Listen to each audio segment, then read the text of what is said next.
Registrar TV के मुअज़्ज़ज़ नाज़रीन अस्सलाम वालेकुम।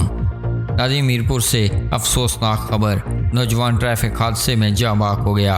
राजा सिकंदर साहब के साहबजादों का आज तकरीबन सहरी के वक़्त 3 बजे हाल रोड के करीब एक्सीडेंट हुआ, जिसमें एक की डेथ हो गई और दूसरा शदीद ज़ख्मी हो गया। दुआ करें कि अल्लाह पाक रमज़ान के सदक़े सेहत कामल और ज़िंदगी अता फरमाए, आमीन। नाज़रीन, इत्तलात के मुताबिक म्यूनसिपल कॉरपोरेशन मीरपुर के जिम्मेदारों की गफलत हादसे का सबब हाल रोड में पड़ी ईंटों और आवारा कुत्तों की वजह से राजा सिकंदर के बेटों को हादसा पेश आया। एक नौजवान फौत और दूसरा शदीद जख्मी हो गया। नाज़रीन, इस खबर के हवाले से आप अपनी राय का इजहार नीचे कमेंट बॉक्स में ज़रूर कीजिएगा और मज़ीद खबरों और अपडेट्स के लिए हमारे चैनल को सब्सक्राइब कीजिएगा।